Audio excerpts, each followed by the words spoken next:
இந்த 5 பொருட்களை மாலையில் தானம் செய்யாதீர்கள். வீட்டிற்கு வரும் லட்சுமி தேவியை விரட்டுவதற்கு சமம். மாலையில் யாருக்கும் மஞ்சள் தானம் செய்வதை தவிர்க்க வேண்டும்.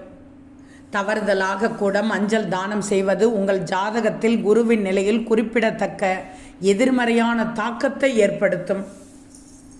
பலவீனமான குரு உங்கள் மகிழ்ச்சியையும் செழிப்பையும் இழக்கச் செய்யலாம். மாலையில் மஞ்சள் தானம் செய்வது உங்களை நிதி ரீதியாகவும் பலவீனப்படுத்தக்கூடும். அடுத்து துளசி செடி தானம்.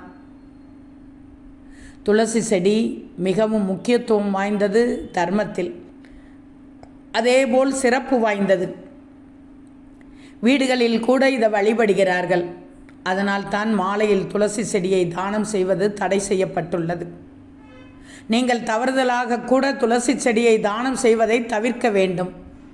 இந்த தவறு உங்களை பல பிரச்சனைகளில் சிக்க வைத்துவிடும். ஊசி தானம்.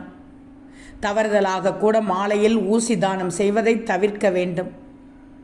யாராவது உங்களிடம் ஊசி கேட்டு வந்தாலும் அதை அவர்களிடம் கொடுப்பதை தவிர்க்க வேண்டும். இந்த சின்ன தவறு உங்கள் வாழ்க்கையில் பேரிழவு தரும் தாக்கத்தை ஏற்படுத்தக்கூடும். மேலும் பல பிரச்சனைகளுக்கு வழிவகுத்துவிடும். பண நன்கொடை. மாலையில் யாருக்கும் பணம் நன்கொடை அளிக்கவோ அல்லது கடன் கொடுக்கவோ கூடாது. தவறுதலாக கூட மாலையில் பணத்தை பரிவர்த்தனை செய்வதும் சமமாக அசுபமாக கருதப்படுகிறது. லட்சுமி தேவி மாலையில் உங்கள் வீட்டிற்கு வருவாள்.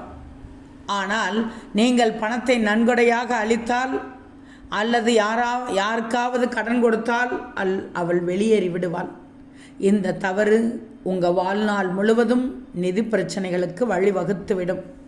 ஆக மஞ்சள், துளசி செடி, ஊசி, பணம், இறுதியாக மாலை அல்லது சூரிய உதயத்திற்கு பிறகு நீங்கள் தயிர், உப்பு அல்லது சர்க்கரை போன்ற வெள்ளை நிற பொருட்களை யாருக்கும் தானம் செய்யவோ அல்லது கடனாக கொடுக்கக்கூடாது.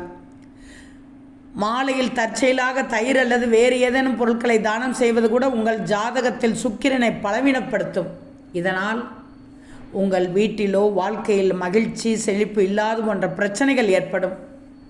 உப்பு தானம் செய்வது உயிருக்கு ஆபத்தான பிரச்சனைகளுக்கும் வழிவகுக்கும். எனவே வெள்ளை பொருளான தயிர், உப்பையும் ஜீனியையும் தவிர்த்து விடுங்கள்.